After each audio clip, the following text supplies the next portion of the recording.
Venho a ti me confessar pra minha alma descansar. Sem tuas mãos perdido estou. Guia-me por teu amor.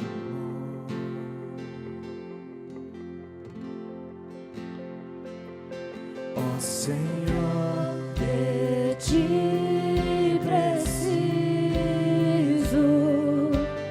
mais e mais preciso,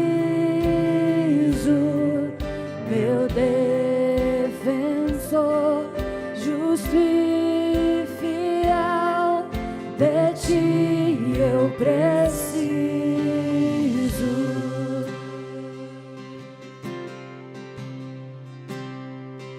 se estou perdido, encontra a graça, e onde a graça tu estás. Se estás aqui, a liberdade, tua vida em mim é santidade.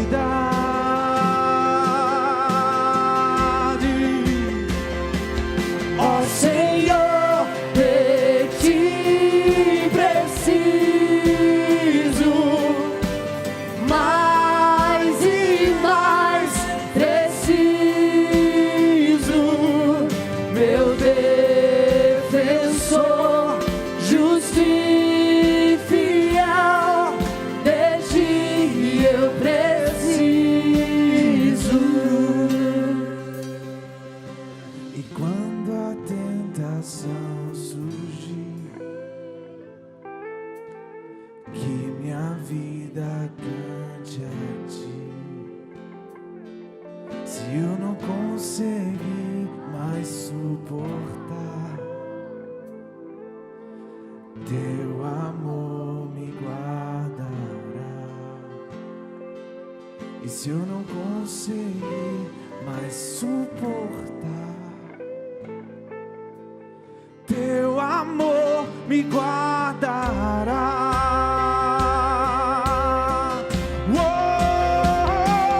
Ó Senhor, de ti preciso, mais e mais preciso, meu defensor, justo e fiel, de ti eu preciso. Meu defensor, justo e fiel, de ti eu preciso. Meu defensor, justo e fiel, de ti eu preciso.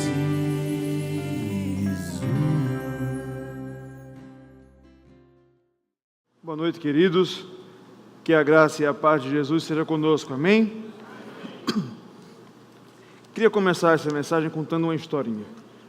Há alguns anos eu fui eleito secretário executivo do Presbitério Sul da Paraíba. Então me colocaram assim numa fria. Eu um cara que não gosto de papel, não sei organizar papel, mas a minha primeira missão era ir junto com o presidente do presbitério, que era o reverendo Aldenísio, até um banco da Caixa Econômica, abrir uma conta, ou melhor, colocar minha assinatura lá para poder movimentar a conta do presbitério. O combinado era que o tesoureiro que eu não conhecia, que era Jean, estaria lá me esperando para encontrar o reverendo Aldenísio e juntos nós fazermos aquela operação bancária para que eu fosse autorizado também a assinar ali as coisas. Eu chego lá, segui as instruções do reverendo Aldenísio, ele disse, vai em tal mesa de tal gerente que Jean já está lá. Eu cheguei lá, estava o gerente, estava Jean.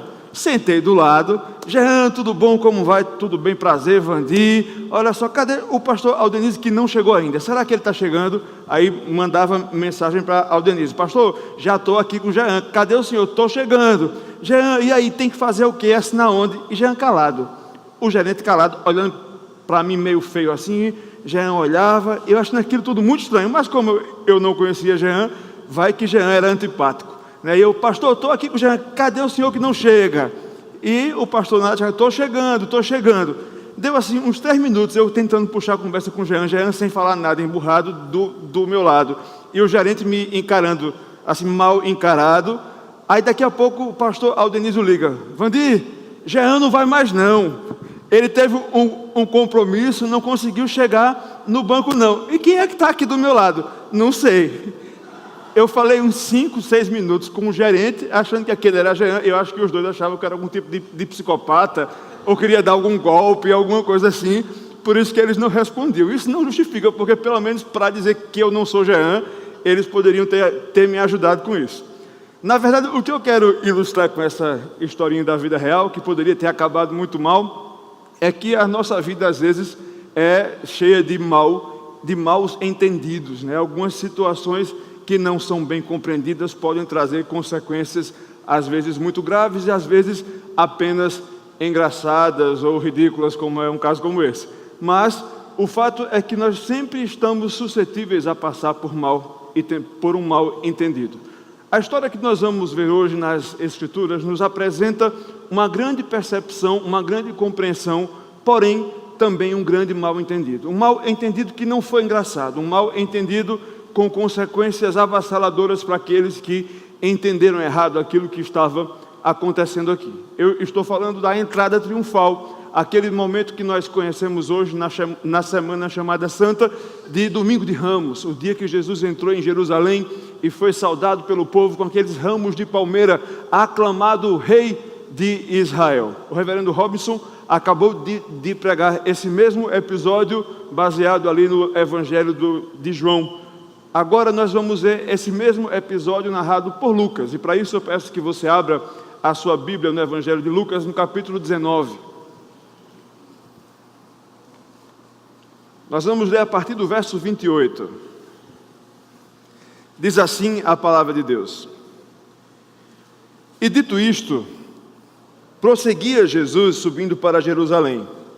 Ora, aconteceu que ao aproximar-se de Betfagé e de Betânia, junto ao Monte das Oliveiras, enviou 2 de seus discípulos, dizendo-lhes: Ide à aldeia fronteira, e ali, ao entrardes, acharei preso um jumentinho, que jamais homem algum montou. Soltai-o e trazei-o. Se alguém vos perguntar por que o soltais, respondereis assim: porque o Senhor precisa dele. E indo os que foram mandados, acharam segundo lhes dissera Jesus. Quando eles estavam soltando o jumentinho, seus donos lhe disseram: por que o soltais? Responderam: porque o Senhor precisa dele. Então o trouxeram e, pondo as suas vestes sobre ele, ajudaram Jesus a montar. Indo ele, estendiam no caminho as suas vestes, e quando se aproximava da descida do Monte das Oliveiras, toda a multidão dos discípulos passou jubilosa a louvar a Deus em alta voz por todos os milagres que tinham visto, dizendo: bendito é o Rei que vem em nome do Senhor, paz no céu e glória nas maiores alturas. Ora, alguns dos fariseus lhe disseram em meio à multidão: mestre, repreende os teus discípulos.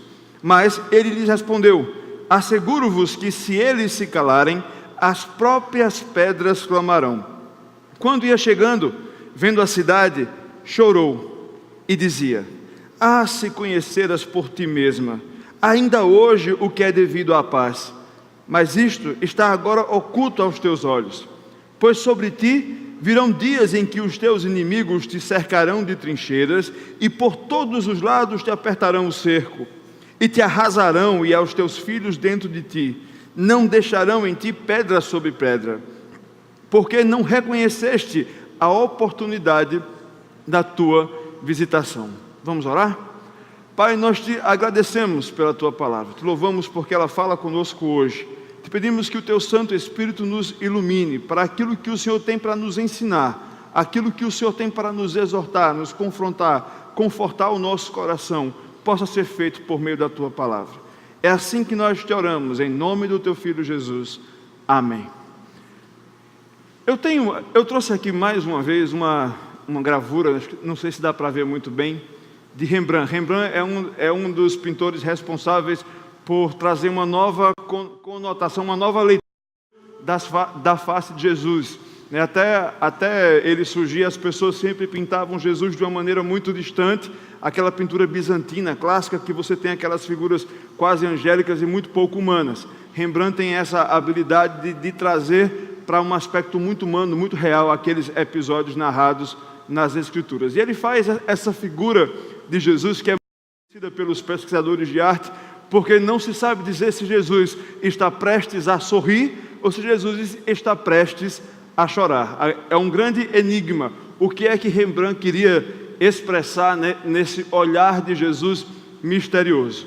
Alguns dizem que se você focar num dos olhos, você vai ver Jesus quase dando uma risada, o olho direito. Mas se você olhar para o olho esquerdo, você vai ver Jesus quase começando a chorar. Eu gosto muito dessa imagem porque, no meu entendimento, ela fala muito sobre esse momento em que Jesus está chegando em Jerusalém. Pode tirar a imagem, Kilvin. Nesse momento que Jesus chega em Jerusalém, ele vem de um período do seu ministério em Jericó. Você lembra que logo antes dele ir para Jericó, ele ressuscita Lázaro. Pense nesse momento como sendo uma série de milagres sucessivos, crescente, onde a multidão, os discípulos e as pessoas daquela região começam a ouvir dos milagres de Jesus. A sua fama já atingiu uma proporção que a gente não consegue imaginar. Todo mundo sabia quem era Jesus. E aquele episódio da ressurreição de Lázaro, que todos nós conhecemos, foi o estopim. Foi ali que a coisa se espalhou e tomou proporções absurdas, e aquilo contagiou o povo de forma que eles entendiam sim, que ali estava o Messias que eles esperavam, o rei de Israel tão esperado e tão anelado há tantas gerações ali em Jerusalém. Jesus então se retira para a região de Jericó, onde faz mais alguns discursos, onde traz mais alguns ensinamentos, realiza alguns milagres e volta para Jerusalém. O texto do evangelista Lucas privilegia alguns momentos importantes antes desse retorno. No começo do capítulo 19, você vai ver apresentado ali aquela história de Zaqueu. Lembra o homem rico que se converte e ali toma uma atitude coerente com a sua conversão e decide doar metade de tudo que tem aos pobres e restituir todas as pessoas que ele lesou em 4 vezes mais aquilo que ele havia tomado que não devia. Esse episódio é o que é narrado aí no comecinho do capítulo 19. Depois, Jesus conta uma das parábolas mais difíceis de ser compreendidas, que é a parábola das 10 minas. Lembra que um homem sai de Jerusalém para ser ordenado, para ser coroado rei daquela região, e ele deixa algum dinheiro com alguns servos para que eles administrem. Alguns conseguem multiplicar esse dinheiro, e um deles diz: olha, eu guardei enrolado no lenço, porque dizem que o Senhor é muito severo, que o Senhor é muito exigente, tira leite de onde não tem, tira água de pedra, e eu achei melhor guardar. E esse rei então exorta esse homem e toma essa mina dele e dá ao que tem 10. É uma das parábolas mais difíceis de compreender, mas que fala dessa necessidade de aproveitar a oportunidade que Jesus está dando naquela situação. Então você vê Zaqueu, você vê a parábola das 10 minas, e Jesus então caminha para Jerusalém. Se você olhar a narrativa de João sobre isso, lá no capítulo 11, no versículo 57, João vai narrar uma conversa dos fariseus que dizia assim: olha, o negócio está desmantelado, quem souber de Jesus, quem souber onde ele está, entregue, porque está na hora de acabar com isso. Então as pessoas já estavam, os fariseus, os mestres da lei, já estavam dispostos a matar Jesus, e já existia uma ordem expressa para isso. Portanto, quando você andava com Jesus e ouvia de Jesus: olha, está na hora de voltar para Jerusalém, você sabia que a coisa não estava muito boa naquela volta. Por isso que Tomé disse: eu vou com o Senhor, se for para morrer, eu vou junto.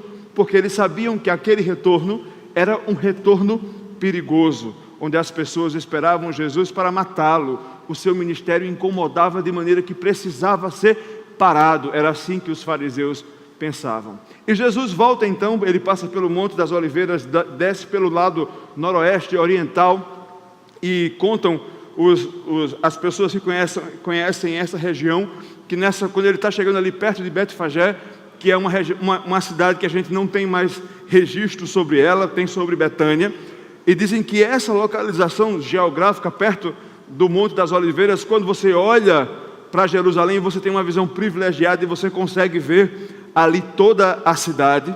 Jesus olha para aquela cidade e diz: olha, vocês dois, por favor, vão lá, busquem para mim um jumentinho. Eu fico pensando, se eu fosse discípulo, se eu conhecesse a lei de Israel, e de repente eu visse aquele homem que eu sigo, e que eu sei que é o Messias, e diz: olha, vai buscar um jumentinho que está ali na aldeia, eu tenho certeza que eu ia lembrar da profecia de Zacarias, capítulo 9, que dizia que o rei viria montado sobre uma jumenta.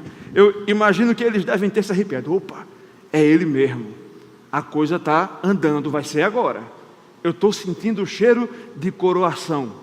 Agora a coisa vai andar. Eu acredito que deve ter acontecido ali algum tipo de celeuma, e eles descem para a aldeia, e eles encontram ali aquele jumentinho, eles trazem aquele animal, tudo acontece como Jesus falou que ia acontecer, eles trazem, e veja como aquela situação tinha um valor, um significado especial para aqueles 12. Eles mesmos pegam os seus mantos, e eles cobrem o jumentinho, para que Jesus não chegasse ali no seco, para que Jesus não montasse apenas no pelo do jumentinho. Os seus próprios mantos servem de cobertura para que Jesus chegasse em Jerusalém. Jesus monta naquele jumentinho, e o povo começa a se acercar dele. Lembre de uma coisa: Jerusalém vivia dias de Páscoa. Aqueles dias foram dias muito especiais. É realmente algo digno de você estar presente lá um dia. Se a gente puder ver no céu esse filme, eu queria ver ao vivo ali a reportagem. Por quê? A cidade já estava lotada, era Páscoa. Era normal que os peregrinos viessem para Jerusalém no período da Páscoa. Além disso, lembra que Lázaro havia acabado de ressuscitar. A fama de Jesus se espalhou. Além dos peregrinos, as pessoas que vinham atrás de Jesus, os novos discípulos, os novos ouvintes de Jesus, as pessoas que procuravam o milagre, também afluíam para Jerusalém. Além disso, a própria multidão que já seguia Jesus. Imagine a quantidade de gente, insuportável para alguns, que cercava Jesus naquela entrada de Jerusalém. A cidade já estava cheia, Jesus atraía gente, Jesus já andava com muita gente, e agora ele entrava em Jerusalém, montado naquele jumentinho coberto com o manto dos seus discípulos, mas que agora as pessoas viam e colocavam seus próprios mantos para que ele passasse. As ruas eram estreitas, e cada um que brigasse para colocar ali o seu manto, para que a jumentinha pudesse andar por cima daquele caminho. Quem já tinha colocado a capa trazia qualquer pedaço de planta para saudar aquele homem que estava entrando. Era o rei de Israel. Sabe o que é esperar? Geração por geração você ouvir a sua mãe, que ouviu da avó, que ouviu do bisavô: olha, Deus vai enviar o Messias, o libertador. Esse Messias vai cumprir todas as profecias dos profetas. Era algo que as pessoas esperavam com vivacidade, não era algo distante. Essas pessoas sofriam a opressão de outros povos já há alguns séculos, e agora estavam na iminência da libertação, e elas olhavam para Jesus e diziam: se esse homem pode ressuscitar morto, é claro que ele pode subjugar o Império Romano, vamos coroá-lo. E aí você sabe como funciona uma catarse coletiva, como funciona uma comoção de uma multidão, quando um grupo começa a fazer e os outros começam a acompanhar. E ali aquela multidão começa a saudar Jesus como o rei de Israel. Por isso que ele é recebido com aqueles mantos no chão, aqueles ramos que levantavam e saudavam enquanto cantavam: Hosana, bendito é o que vem em nome do Senhor. Lucas não usa essa expressão Hosana, mas Mateus usa. Hosana, bendito é aquele que vem em nome do Senhor. Paz no céu, paz na terra e glória nos céus, nas alturas.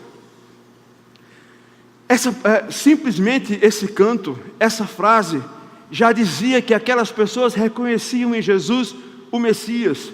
Sabe de onde ela vem? Do Salmo 128, Salmo 118. Você pode abrir a sua Bíblia nele para que você possa ver. Salmo 118.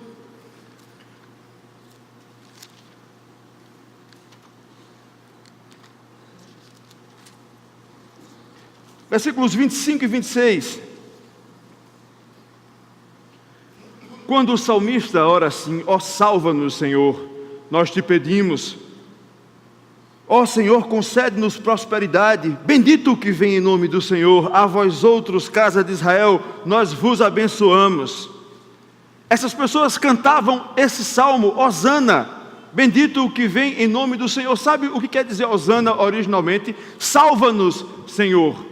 Nos socorre, nos ajude. Mas sabe a conotação que tinha para o povo de Israel nesse período histórico? Lembra que as palavras são dinâmicas. Então quando a gente escuta Hosana ali no Salmo, você escuta um pedido de socorro. No versículo 26, esse pedido de socorro é atendido. Bendito é aquele que vem em nome do Senhor.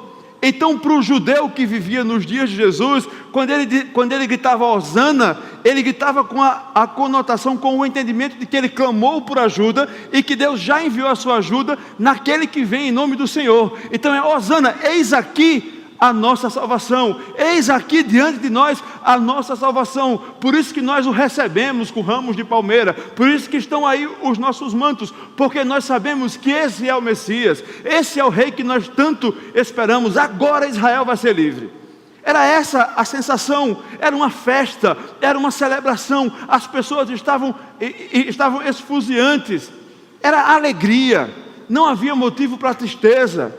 Porém, como se encerra o texto que nós acabamos de ler? Jesus olha para aquela cidade, olha para aquela multidão e chora. Jesus simplesmente chora.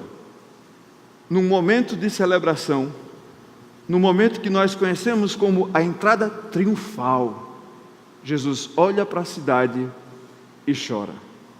Jesus chora poucas vezes nos evangelhos. A outra vez é justamente quando Lázaro vem a morrer e era uma pessoa amiga dele. Mas Jesus olha naquela situação e chora. Para que a gente possa entender o que acontece aqui, o motivo do choro de Jesus, o que é que realmente estava acontecendo naquele momento triunfal, eu queria fazer o exercício de olhar esse episódio de trás para frente. Como se a gente tivesse ainda a oportunidade de usar no videocassete, sabe aquele botãozinho assim, REW, né? Que tem as duas setinhas para trás. Se fosse Tiago, ia pronunciar de verdade como é, mas eu não consigo, tá? É REW. A gente vai voltar um pouquinho para entender o que é que acontece aqui. Primeiro, Jesus chora diante daquela cidade, porque ele percebe que ali as pessoas compreenderam que estavam diante do Messias, mas a sua compreensão não era completa, o que as levava a um grande mal entendido de consequências devastadoras. Jesus sabia que aquela festa não era causada pelos motivos corretos. Ele sabia que aquele riso, aquela saudação, aqueles ramos de palmeira, não eram pela completude da sua obra, era uma compreensão equivocada daquele rei e daquele reino. E veja como é que ele diz, o que é que ele fala nos versículos 42 e 44 sobre o motivo das suas lágrimas. No verso 42, ele lamenta por Israel. Ele diz: ah, se conheceras por ti mesma, ainda hoje o que é devido à paz, mas isto está agora oculto aos teus olhos. No verso 44, Jesus diz: te arrasarão aos teus filhos dentro de ti, não deixarão em ti pedra sobre pedra, porque não reconheceste a oportunidade da tua visitação. Não precisa sair muito de Lucas para entender o motivo do choro de Jesus. Veja que no verso 42, ele fala que Israel não entendeu o que é devido à paz, os termos de paz. No 44, ele fala que Israel não compreendeu a visitação. Como a gente está fazendo de trás para frente, visitação. Nas Escrituras você pode ver o verbo visitar né, exercido por Deus em dois sentidos. Algumas vezes, quando Deus visita, é para trazer juízo, né, para trazer castigo sobre o seu povo ou algum outro povo que está distante da sua lei ou distante da sua presença. Mas em outros momentos a visitação tem a ver com salvação, uma visita que vem para consolar, para confortar, para abençoar o seu povo. Lucas, que é o nosso evangelista em questão, já usou essa expressão no evangelho que ele está escrevendo, lá no capítulo 1, no versículo 68, quando ele diz o seguinte, um cântico de Zacarias, que fala: bendito seja o Senhor, Deus de Israel, porque visitou e redimiu o seu povo. Então veja que na cabeça de Lucas, visitação tem a ver com redenção. Portanto, na mente do evangelista Lucas, aqui inspirado pelo Espírito Santo, ele fala da visitação de Deus sobre o seu povo de uma maneira positiva e abençoadora. É também dentro do evangelho de Lucas que a gente pode compreender o que é que Jesus está lamentando por Israel não entender os termos de paz, não compreender a oferta de paz que Jesus está trazendo. Para isso, nós podemos ver o exemplo que o próprio Lucas dá, dito por Jesus, no capítulo 14, nos versos 31 e 32. Você pode abrir sua Bíblia aí para acompanhar. Lucas capítulo 14, versículos 31 e 32.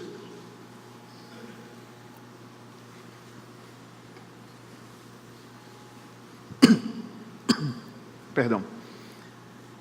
Quando diz assim: ou qual é o rei que, indo para combater outro rei, não se assenta primeiro para calcular se com 10.000 homens poderá enfrentar o que vem contra ele com 20.000? Caso contrário, estando o outro ainda longe, envia-lhe uma embaixada pedindo condições de paz. Isso é uma parábola que Jesus está contando. Dentro dessa parábola, Jesus usa a figura de dois reis que estão combatendo. Um rei tem um exército bem mais fraco que o outro, então ele diz, o mais prudente seria que esse rei sentasse para calcular, e uma vez que ele visse que fosse perder, ele enviava um mensageiro, um emissário até lá, para fazer um acordo de paz. O que é o acordo de paz? É um acordo de rendição. Qualquer pessoa que veio aqui, filmes medievais, séries medievais, sabe como funciona. Eu digo, olha, eu quero que você, por favor, não invada o meu reino. Quais são as suas condições? Rendição total. E aí, quem está em condições de impor condições, diz quais são os termos desse acordo de paz. É esse o exemplo que Jesus dá aqui nessa parábola no capítulo 12, no capítulo 14. E aí, Lucas retoma essa expressão na voz de Jesus, lá no capítulo 19, quando ele lembra que o povo de Jerusalém nem reconheceu a visitação abençoadora de Deus, nem entendeu quais são os termos de paz. Aquele povo não havia compreendido o que Jesus veio fazer em termos de salvação. O povo não entendeu que aquela visita tinha a ver com a redenção das suas almas, no sentido que não era político, que não era civil, que não envolvia derramamento de sangue pela guerra.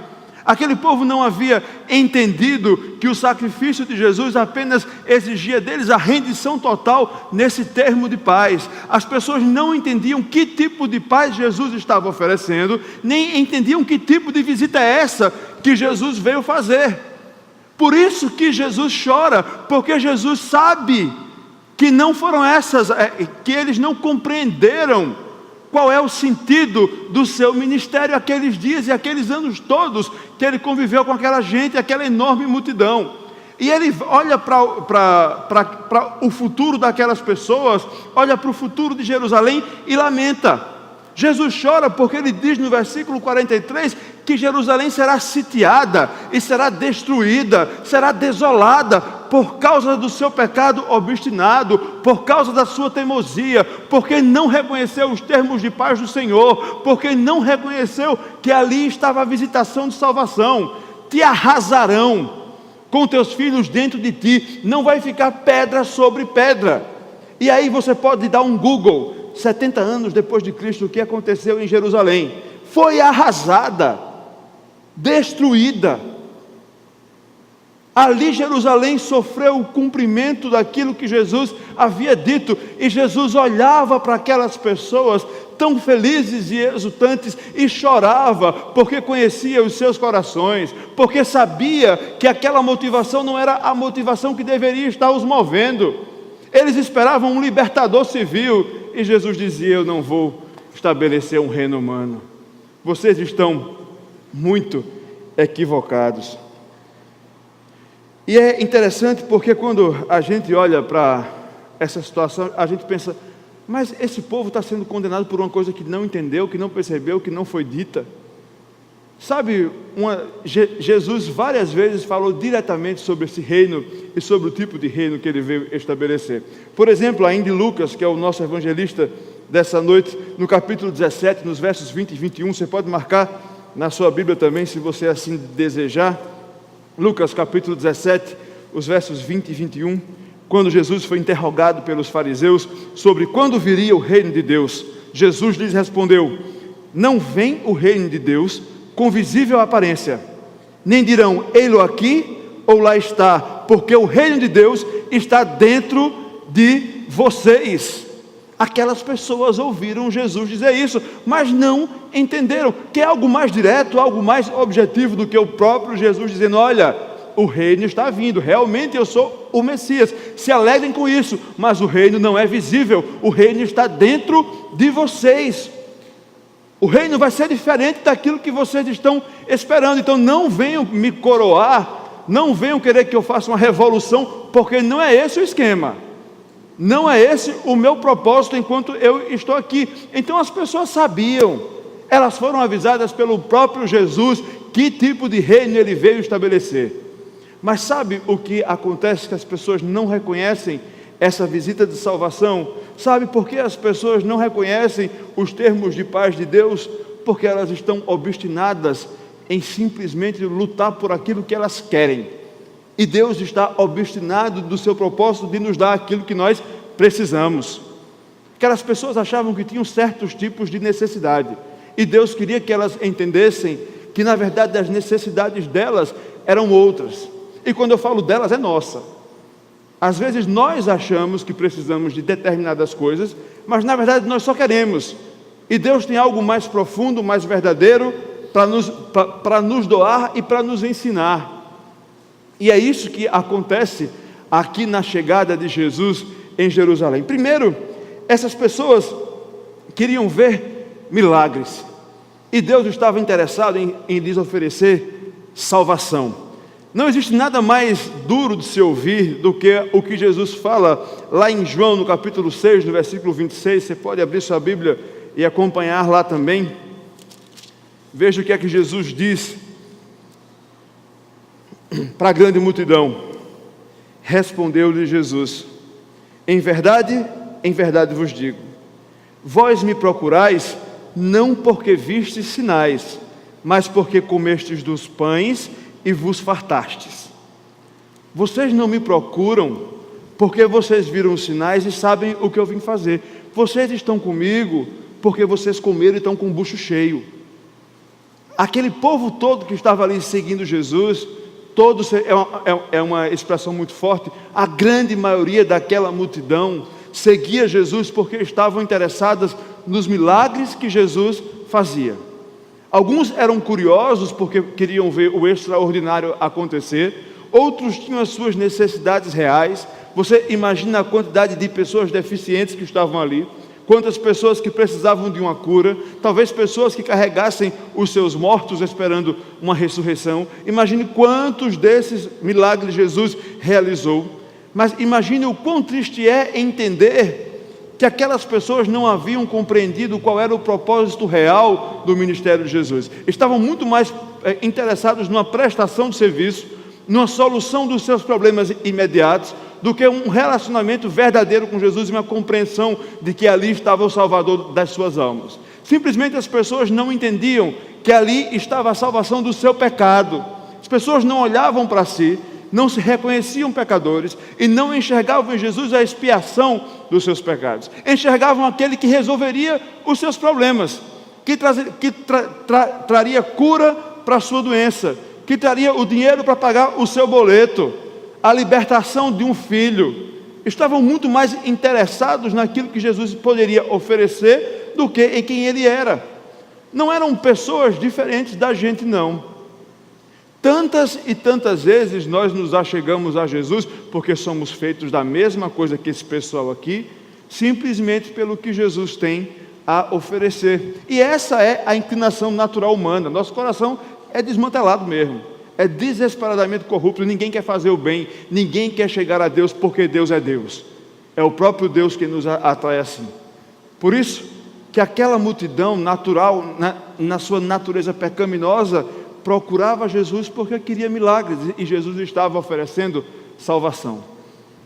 Era uma multidão que esperava uma revolução política, uma guerra civil, que finalmente Israel estaria liberto e poderia ser mais uma vez autônomo. E Jesus vem como príncipe da paz, aquele que começa o reino nos corações, aquele que começa uma revolução, mas uma revolução silenciosa, onde cada soldado primeiro é transformado por dentro nas suas motivações. Aquelas pessoas estavam mortas em sua cegueira espiritual. É muito emblemático o que acontece no capítulo 20, quando Jesus entra no templo e precisa purificar aquele lugar, porque aquele lugar havia se tornado um mercado. As pessoas haviam transformado a religiosidade, a sua espiritualidade numa feira, bem diferente de hoje em dia, né? Para não dizer o contrário. As pessoas estavam vendendo, comprando e fazendo daquilo um comércio bizarro dentro do templo, e Jesus chega dando voadora e diz: saiam daqui, vocês estão tudo errado aqui, vão-se embora do templo, porque o templo não é para isso. As pessoas estavam acostumadas a uma vida de religião e achavam que aquilo era suficiente, quando Jesus veio trazer espiritualidade, não formalidade. Jesus veio trazer verdadeiro relacionamento e não religiosidade vazia. Jesus queria que aquelas pessoas entendessem que tudo era muito além da forma, muito além do rito, tinha a ver com a essência interior, com o encontro com Jesus de verdade, que transformava vidas. E não somente na formalidade do cotidiano, uma nova rotina ou um fazedor de milagres, mas aquele que era o Salvador das suas almas. Por isso que Jesus olhava para aquela multidão e chorava. Na nossa retrospectiva, rebobinando a nossa história, nós chegamos no momento que Jesus está entrando. Aquelas pessoas estão gritando: Hosana, Hosana, bendito que vem em nome do Senhor. Uma alegria esfuziante, porque ali estava o seu Messias. Se você der um fast forward, é assim, Tiago. Se você adiantar a fita, for lá para frente, você vai ver um outro momento. A mesma multidão que gritava Hosana, bendito que vem em nome do Senhor, gritava: crucifica-o, crucifica-o. Sabe por quê? Porque a multidão não teve o seu desejo atendido, e Jesus sabia disso. A multidão esperava que as suas vontades e os seus caprichos fossem atendidos pelo Mestre, e Jesus sabia disso.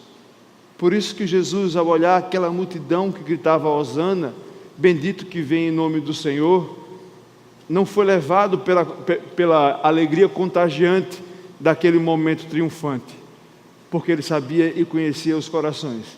Ele sabia que aquelas pessoas que gritavam Hosana seriam as mesmas que gritariam crucifica-o. Sabe quem é que não grita Hosana e crucifica-o? É quem realmente entende qual é o propósito desse reino. É aquele que ouviu o Sermão do Monte, narrado lá em Mateus capítulo 5, e foi desafiado por Jesus a entender a vida sob a perspectiva do reino de Deus. Um reino que não é político, mas que causa transformação, porque primeiro eu sou transformado. Porque primeiro eu entendi quem é Jesus, e Ele tem a prioridade da minha vida, e eu desejo imitá-lo em tudo. Eu desejo ter a mente de Cristo, e isso transforma o ambiente que eu estou. É quando eu entendo que a lei, ela não fala somente sobre o comportamento, mas sobre a atitude, sobre meus pensamentos, sobre aquilo que prepara o que vai ser reverberado, transbordado nas minhas ações. É quando eu compreendo que a transformação é realizada pelo Espírito Santo. É quando eu compreendo que Jesus é o Salvador da minha alma e que traz sentido à minha vida. Jesus chora porque nem sempre as grandes multidões que celebram aquele que vem em nome do Senhor entenderam quem é aquele que vem em nome do Senhor. Parece que estamos falando de uma multidão muito distante, numa época muito distante, mas nós estamos falando de pessoas tão parecidas conosco. Pessoas que talvez Jesus olhasse e chorasse por nós, porque nós simplesmente estamos sendo levados por uma euforia vazia. Talvez nós estejamos sendo levados somente pela busca da solução dos nossos problemas. Ainda não conhecemos nem entendemos quem é esse Messias. Ali, a partir daquele dia, as pessoas que estavam em Jerusalém poderiam testemunhar mais alguns sinais que demonstravam que estavam diante do Filho de Deus, o Filho do homem anunciado por Daniel. Quando ele seria morto, ressuscitaria, você teria alguns momentos de dia claro que ficariam escuros, você veria o véu do templo se rasgar de cima a baixo, Jesus se manifestando como o Filho de Deus e dando provas disso. Hoje, nós temos a mesma oportunidade. Estamos vendo mais uma vez Jesus se manifestar com a sua graça, com a sua misericórdia. Lágrimas não de fraqueza, mas lágrimas de compaixão. De pessoas como nós, que tantas vezes não entendemos quem é Jesus. A entrada triunfal é triunfal porque Jesus manifesta a sua misericórdia pelo seu povo. Tantas vezes envolvido somente pela emoção vazia de uma euforia sem sentido, mas conhecido por Jesus a ponto dele derramar o seu sangue na cruz do Calvário para salvar esses mesmos pecadores que gritaram Hosana e que gritaram crucificam.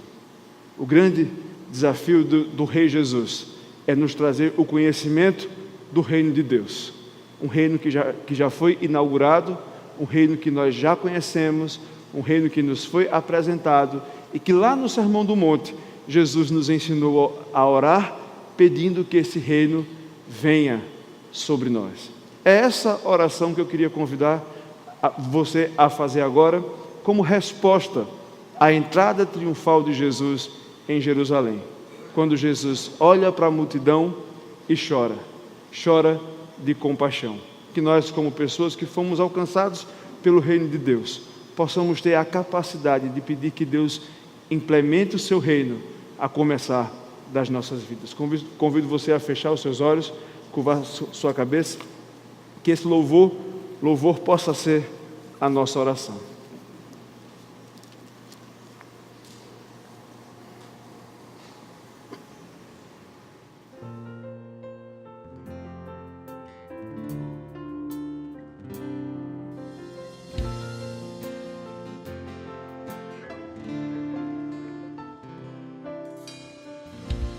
Nosso Pai, que o teu nome seja mantido santo, venha o teu reino.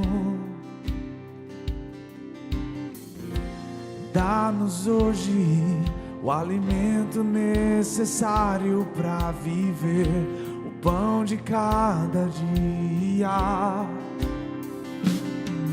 Perdoa os erros que temos cometido, como perdoamos quem nos ofendeu. Não nos deixes cair em tentações, mas livra-nos do mal. E venha o teu reino, faça a tua vontade, seja assim na terra como é nos céus. Venha o teu reino, faça a tua vontade, seja assim na terra como é nos céus.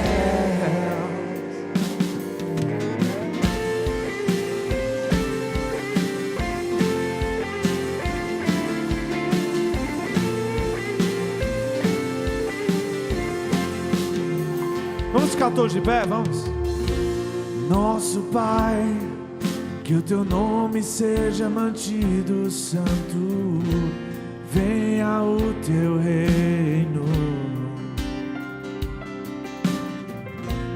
Dá-nos hoje o alimento necessário para viver, o pão de cada dia.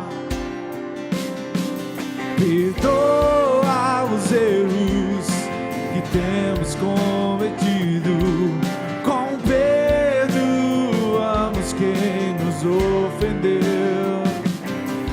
Não nos deixes cair em tentações, mas livra-nos do mal. E venha o teu reino, faça a tua vontade, seja assim na terra como é no céu. Venha o teu reino, faça a tua vontade, seja assim na terra